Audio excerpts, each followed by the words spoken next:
नमस्कार, बहुत बहुत स्वागत है आप सभी का। आप देख रहे हैं सुबह 9 बजे। मैं हूं आपके साथ प्रीति। आइए शुरुआत कर लेते हैं हेडलाइंस के साथ। अमेरिका ने किया भारत में $400 करोड़ के निवेश का ऐलान। भारत ने व्यापार सहयोगी नीतियों का दिया भरोसा। उद्योग जगत ने किया स्वागत। राष्ट्रपति बराक ओबामा की भारत यात्रा का आज आखिरी दिन। अब से कुछ ही देर में देंगे सिरफोर्ट में भाषण। प्रधानमंत्री मोदी के साथ मिलकर करेंगे देश से मन की बात। आर.के. लक्ष्मण के निधन से कार्टून जगत में शोक की लहर। राष्ट्रपति, उपराष्ट्रपति, प्रधानमंत्री और कांग्रेस अध्यक्ष सोनिया गांधी ने दी श्रद्धांजलि।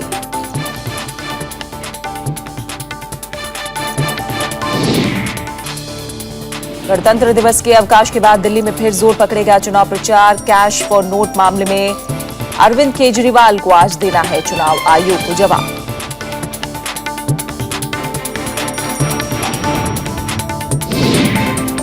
अपनी अपनी जोड़ियों के साथ ऑस्ट्रेलियन ओपन के मिक्स डबल्स के तीसरे दौर में पहुंची सानिया मिर्जा और लिएंडर पेस। महिला सिंगल सेमीफाइनल में रूस की माराकोवा ने बनाई जगह।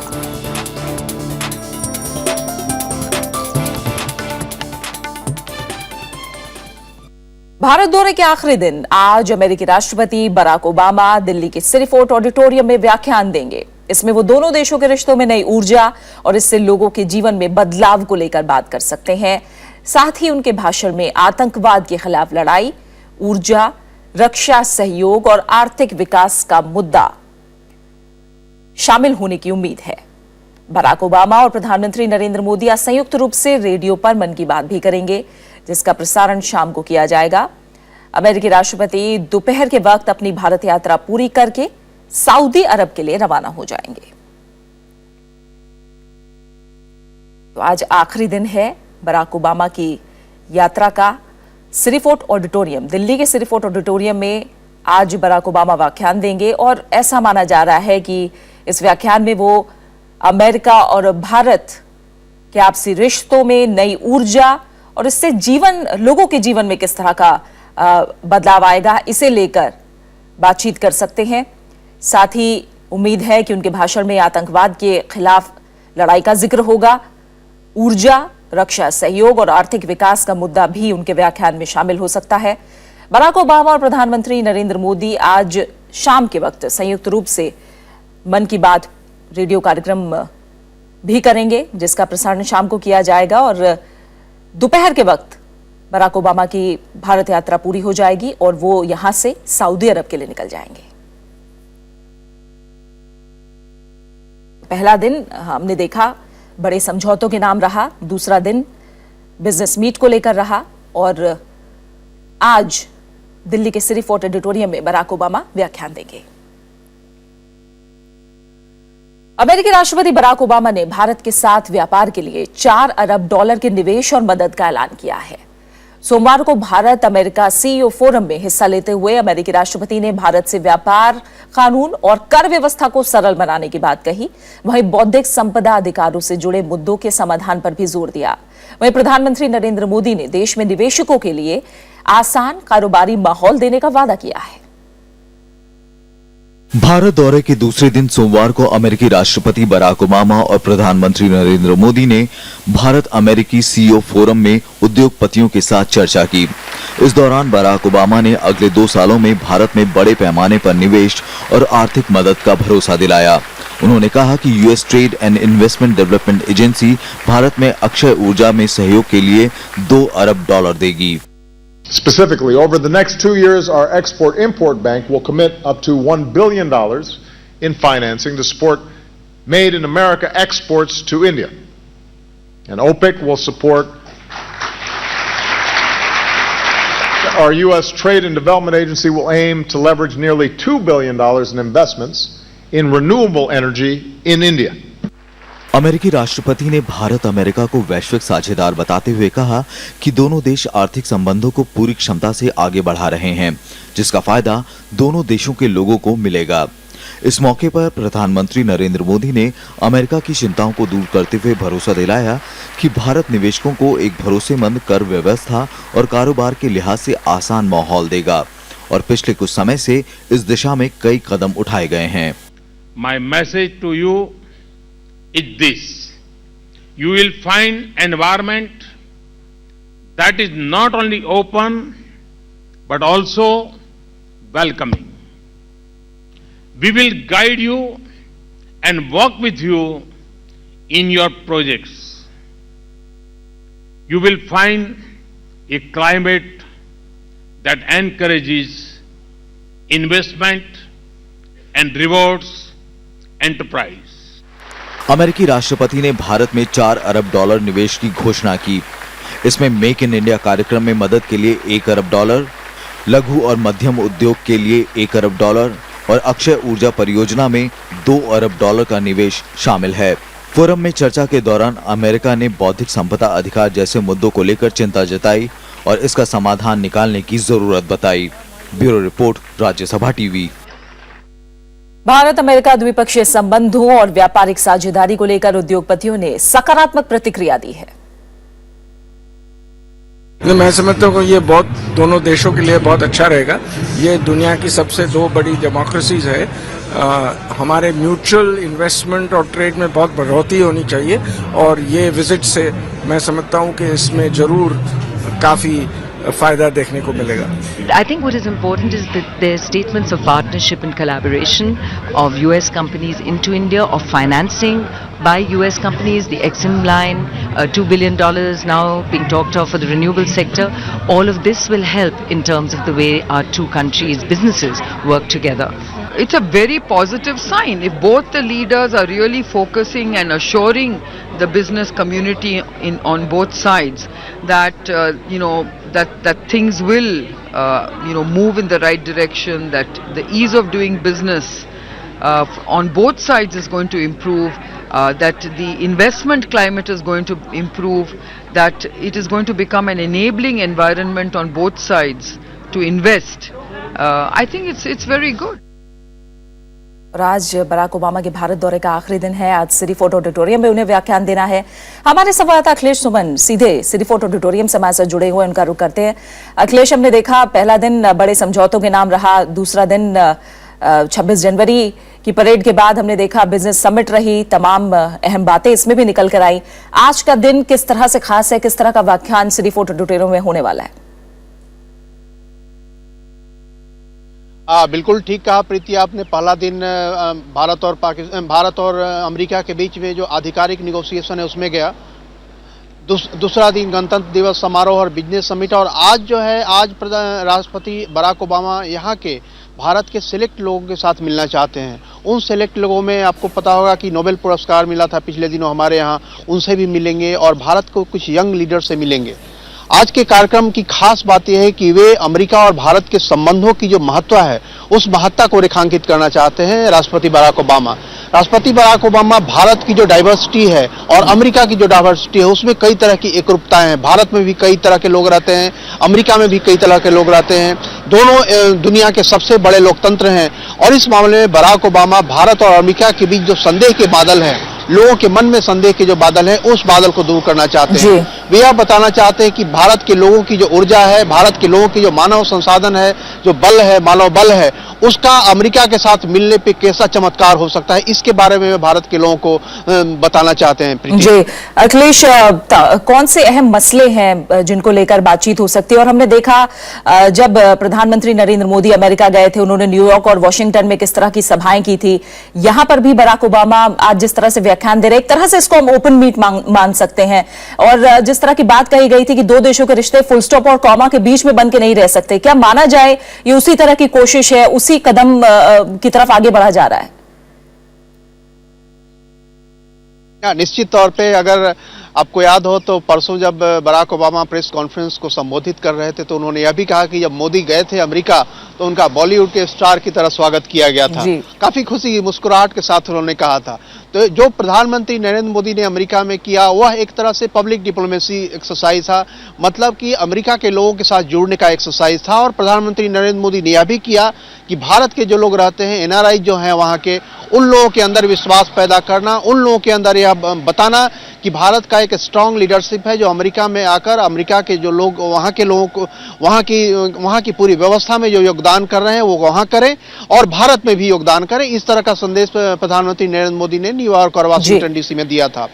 बराक ओबामा उसी की तर्ज पर इसे कहते हैं कि जनता के साथ जुड़ने का एक्सरसाइज होता है।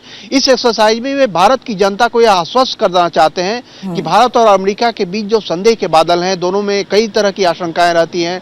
अमेरिका और भारत रणनीतिक मित्र हैं, लेकिन फिर भी बातें वैसी नहीं बढ़ती जैसा लगता है कि दो करीब मित्रों में होता है, जैसा अमेरिका और जर्मनी के बीच में है, जैसा अमेरिका और जापान के बीच में है, वैसा नहीं लगता। यहां तक कि अमेरिका और चीन के बीच में भी जिस तरह का इन्वेस्टमेंट बिजनेस होता है वैसा भी भारत के साथ नहीं होता। लेकिन राष्ट्रपति बराक ओबामा आज भारत के पूरे यंग लीडर्स को, भारत के महत्वपूर्ण लोगों को यह समझाना चाहते हैं कि अमेरिका अब भारत के साथ रहना चाहता है, अमेरिका भारत के साथ बिजनेस करना चाहता है और अमेरिका भारत के लोकतंत्र के साथ मिलकर दुनिया में एक नए तरीके की व्यवस्था में शामिल का आगाज करना चाहता है। तो यही समझाना चाहेंगे वो कि दोनों ही देश सही दिशा में आगे बढ़ रहे हैं और ऐसे तमाम क्षेत्र हैं जिनमें और ज्यादा काम करने की जरूरत भी है। बहुत बहुत शुक्रिया अखिलेश आपका हमारे साथ जुड़ने के लिए और इस तमाम बातचीत के लिए। और अमेरिकी राष्ट्रपति बराक ओबामा के भारत दौरे पर दुनिया भर की नजर है, खासकर पड़ोसी देश पाकिस्तान और चीन भारत अमेरिका के द्विपक्षीय रिश्तों और समझौते पर बारीकी से निगाह रख रहे हैं। चीन ने परमाणु आपूर्तिकर्ता समूह में भारत की सदस्यता को सशर्त समर्थन की बात कही है, साथ ही इस मुद्दे पर समझदारी और सावधानी बरतने की जरूरत बताई है। चीनी विदेश मंत्रालय की प्रवक्ता हुआ चिनयिंग ने कहा है कि परमाणु आपूर्तिकर्ता समूह में नए सदस्यों को शामिल करने का वो समर्थन करते हैं, लेकिन ऐसा करने से पहले समूह के सदस्य देशों के बीच विस्तृत चर्चा और आम सहमति बनाने की जरूरत है। 关于和供应国集团的扩员问题呢，应该是由成员国根据集团的标准和程序，在充分讨论的基础上协商一致的做出决定。那么印度加入和供应国集团，这个是集团内部的一个很重要的问题，需要经过呢各个成员国的慎重的酝酿。 चीन ने एनएसजी में भारत को शामिल करने का समर्थन किया है, लेकिन भारत से समूह में शामिल होने की शर्तें पूरी करने के उपाय करने की बात कही है। चीन का ये बयान उस वक्त आया जब अमेरिका के राष्ट्रपति बराक ओबामा ने 48 सदस्यीय एनएसजी में भारत को शामिल करने का समर्थन किया है। रविवार को राष्ट्रपति ओबामा और प्रधानमंत्री मोदी के बीच जारी संयुक्त बयान में इसका ऐलान किया गया था। Bureau report, Rajya Sabha TV. Rashtrapati Bhavan में कल गणतंत्र दिवस की शाम एट होम का आयोजन किया गया। इसमें राष्ट्रपति प्रणब मुखर्जी, गणतंत्र दिवस समारोह के मुख्य अतिथि बराक ओबामा, उपराष्ट्रपति मोहम्मद हामिद अंसारी और प्रधानमंत्री नरेंद्र मोदी शामिल हुए। इसके अलावा केंद्रीय मंत्रियों, पूर्व प्रधानमंत्री मनमोहन सिंह, कांग्रेस अध्यक्ष सोनिया गांधी समेत कई जानी मानी हस्तियों ने शिरकत की। हर साल 26 जनवरी को राष्ट्रपति भवन में एट होम समारोह आयोजित किए जाने की परंपरा है, जिसमें मुख्य अतिथि के अलावा कई हस्तियां बतौर मेहमान शिरकत करती हैं।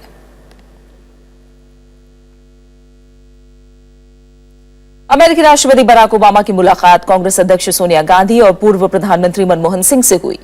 कांग्रेस उपाध्यक्ष राहुल गांधी और पूर्व वाणिज्य मंत्री आनंद शर्मा भी मुलाकात के दौरान साथ थे। ये मुलाकात ऐसे वक्त में हुई जब दोनों देशों के बीच परमाणु संधि को लागू करने से जुड़ी कुछ अड़चनें खत्म हो गई हैं। कांग्रेस ने कहा है कि वो समझौते का प्रारूप देखेगी कि इन अड़चनों को कैसे दूर किया गया है और भारत की चिंताओं का कितना ध्यान रखा गया है। और इस बार गणतंत्र दिवस समारोह कई मायनों में अहम रहा। राजपथ पर इस बार महिला शक्ति नए रूप में नजर आई। पहली बार तीनों सेनाओं की महिला टुकड़ियों ने परेड में हिस्सा लिया।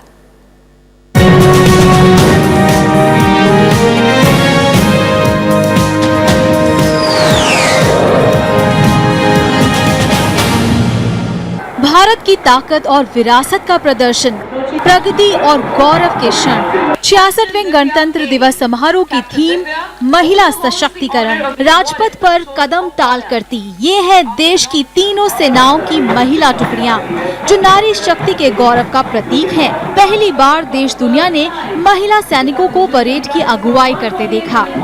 मान बढ़ा, इतिहास बना। नौसेना के दस्ते का नेतृत्व कमांडर संध्या चौहान ने किया। कैप्टन उर्वशी ने थल सेना की 114 आर्म्ड इंजीनियर रेजिमेंट और फ्लाइट लेफ्टिनेंट स्नेहा शेखावत ने वायुसेना के दस्ते की अगुवाई की। Bureau report, Rajya Sabha TV. वहीं देश के सभी राज्यों और केंद्र शासित प्रदेशों में सोमवार को गणतंत्र दिवस समारोह मनाया गया और इस मौके पर कई रंगारंग कार्यक्रम हुए।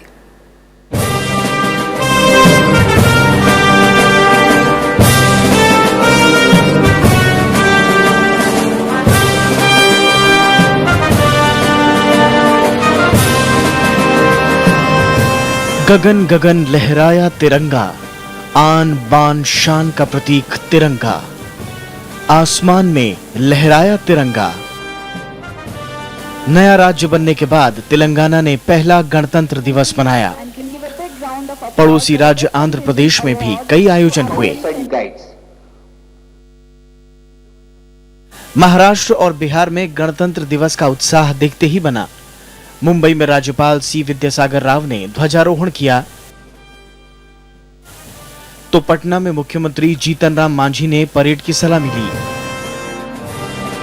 भोपाल में राज्यपाल राम नरेश यादव और श्रीनगर में राज्यपाल एनएन वोहरा ने ध्वजारोहण कर परेड की सलामी ली।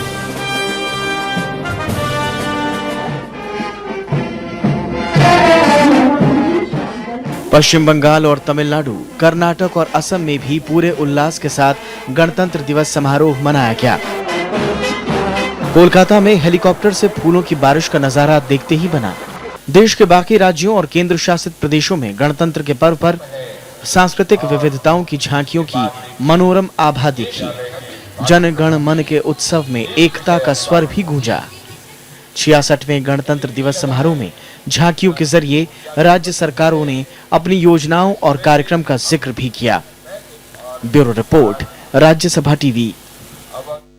और कल जब हम अपना 66वां गणतंत्र दिवस मना रहे थे, तभी बुरी खबर आई कि हमने दशकों से लोकतंत्र के प्रहरी रहे मशहूर कार्टूनिस्ट आर.के. लक्ष्मण को खो दिया है।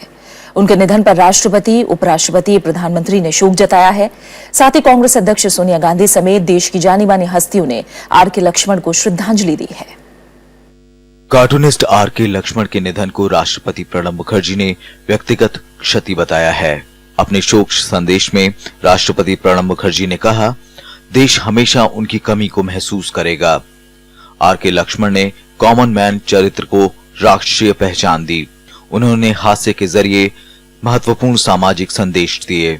अपने शोक संदेश में उपराष्ट्रपति मोहम्मद हामिद अंसारी ने कहा कि उनके निधन से मुझे गहरा दुख हुआ है। कॉमन मैन कार्टून के जरिए उन्होंने करोड़ों जिंदगियों को छुआ। अपने कार्टून के जरिए हमेशा उन्होंने समाज को प्रासंगिक संदेश दिए। प्रधानमंत्री नरेंद्र मोदी ने अपने शोक संदेश में कहा कि आर.के. लक्ष्मण के निधन से लोगों के जीवन में एक बड़ा शून्य छा गया है। देश उन्हें हमेशा याद रखेगा। अपने कार्टून्स के माध्यम से उन्होंने हमेशा हमें खुशी दी।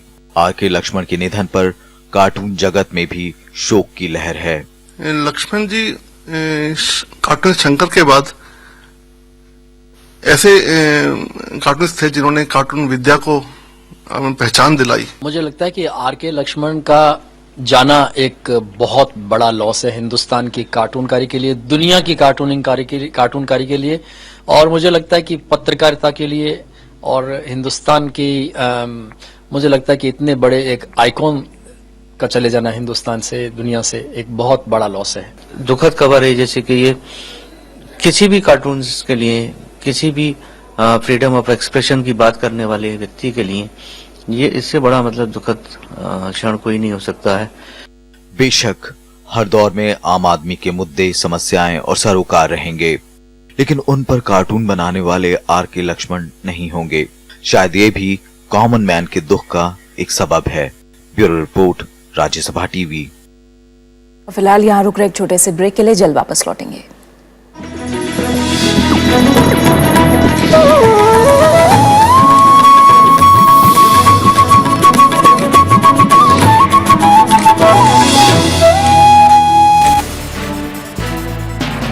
We'll take a look at Obama's evolution as the President of the United States. America's possibilities are limitless, for we possess all the qualities that this world without boundaries demands.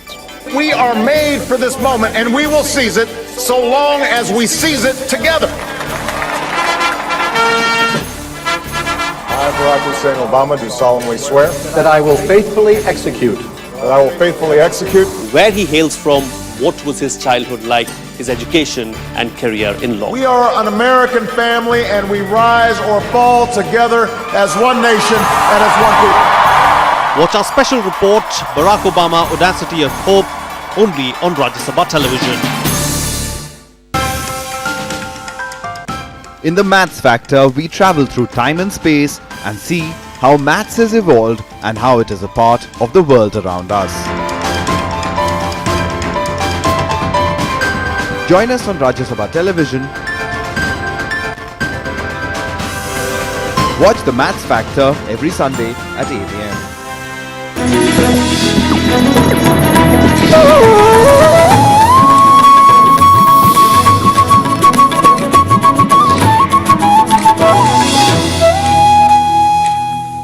आम आदमी party के संयोजक अरविंद केजरीवाल को चुनाव आयोग के notice का आज जवाब देना है। बीजेपी ने उनकी शिकायत की थी। इस बीच केजरीवाल ने एक जनसभा में नोट के बदले वोट का बयान एक बार फिर दोहराया है। इसी बयान पर उन्होंने शनिवार को आयोग को सफाई दी थी। इस बारे में सवाल पूछने पर केजरीवाल ने प्रतिक्रिया देने से इनकार कर दिया। दिल्ली के द्वारका विधानसभा सीट में आम आदमी पार्टी के प्रत्याशी की सभा में अरविंद केजरीवाल ने वही बयान दोहराया, जिसको लेकर उन्होंने चुनाव आयोग को सफाई दी थी। रविवार को पार्टी प्रत्याशी आदर्श शास्त्री की चुनावी सभा में केजरीवाल ने लोगों से अपील की कि किसी भी दल से रिश्वत स्वीकार कर लें, लेकिन वोट झाड़ू पर दें। पैसा देंगे, पैसा भी ले लेना, कंबल दे रहे हैं आजकल, कंबल भी ले लेना, और कुछ विधानसभा में चावल के कट्टे बट रहे हैं, वो भी ले लेना। पैसा दोनों पार्टियों से लेंगे, लेकिन वोट झाड़ू पे पड़ेगा इस बार। इस बारे में जब अरविंद केजरीवाल से सवाल पूछा गया तो इससे बचकर निकल गए। नहीं।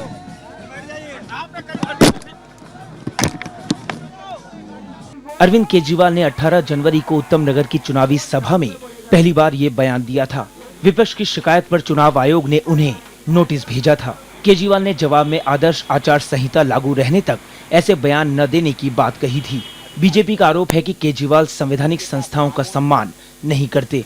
किसी भी संवैधानिक संस्था के प्रति उनके मन में सम्मान नहीं है। केजरीवाल दिल्ली की जनता को बिकाऊ माल समझकर व्यवहार कर रहे हैं। वो दिल्ली की जनता के मैंडेट को इतना सस्ता समझ रहे हैं। दिल्ली की जनता इसके विरुद्ध उनको माकूल जवाब देगी। विवादास्पद बयानों पर विपक्षी पार्टियां फिर केजरीवाल को घेरने की तैयारी में हैं।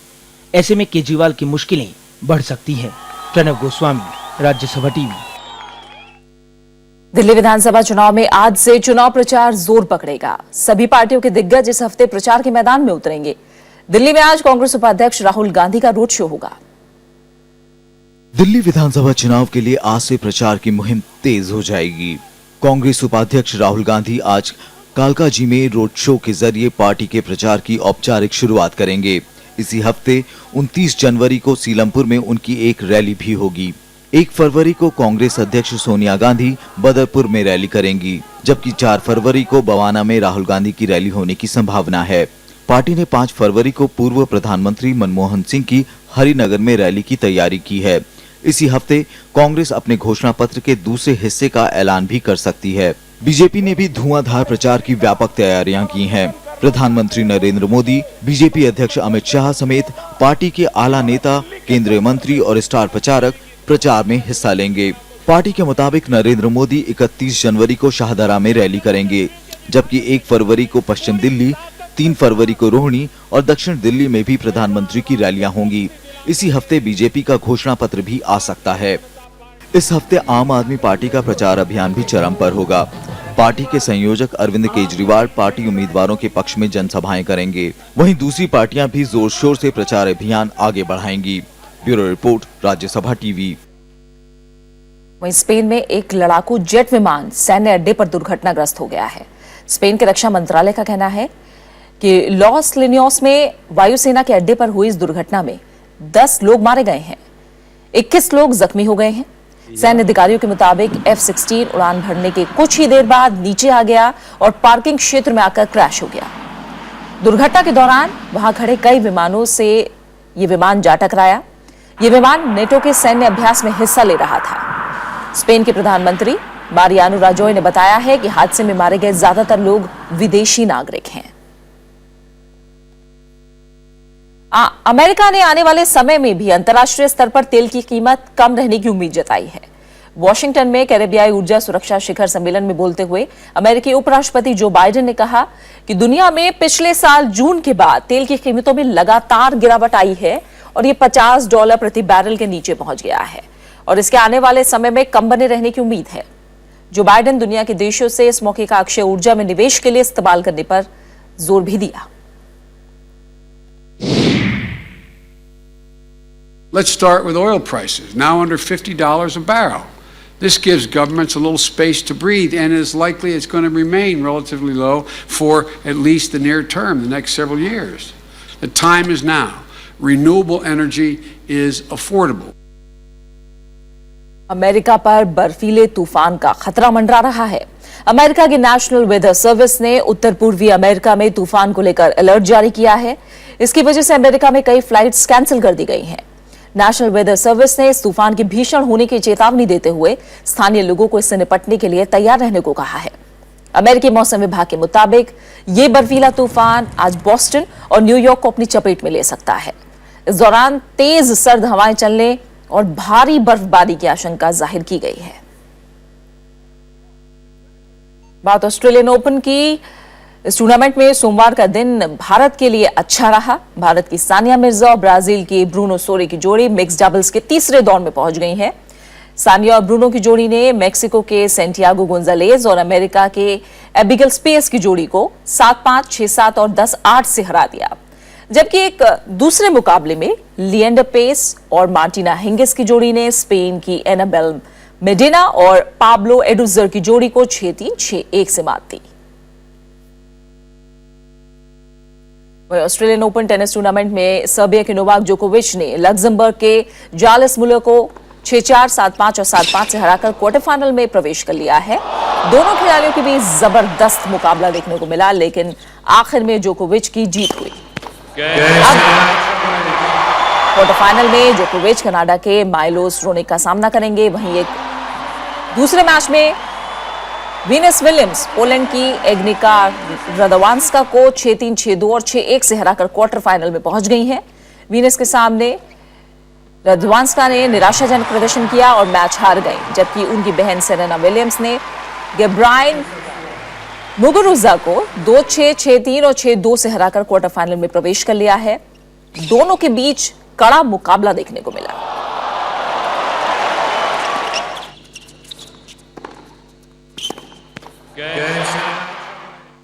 और इसी के साथ फिलहाल इस बुलेटिन में इतना ही। जाते जाते एक नजर हेडलाइंस पर। अमेरिका ने किया भारत में $400 करोड़ के निवेश का ऐलान। भारत ने व्यापार सहयोगी नीतियों का दिया भरोसा। उद्योग जगत ने किया स्वागत। राष्ट्रपति बराक ओबामा की भारत यात्रा का आज आखिरी दिन। अब से कुछ ही देर में देंगे इस रिपोर्ट में भाषण। प्रधानमंत्री मोदी के साथ मिलकर करेंगे देश से मन की बात। आर.के. लक्ष्मण के निधन से कार्टून जगत में शोक की लहर। राष्ट्रपति, उपराष्ट्रपति, प्रधानमंत्री और कांग्रेस अध्यक्ष सोनिया गांधी ने दी श्रद्धांजलि। गणतंत्र दिवस के अवकाश के बाद दिल्ली में फिर जोर पकड़ेगा चुनाव प्रचार। कैश फॉर वोट मामले में अरविंद केजरीवाल को आज देना है चुनाव आयोग को जवाब। और अपनी अपनी जोड़ियों के साथ ऑस्ट्रेलियन ओपन के मिक्स डबल्स के तीसरे दौर में पहुंची सानिया मिर्जा और लिएंडर पेस। महिला सिंगल सेमीफाइनल में रूस की माराकोवा ने बनाई जगह।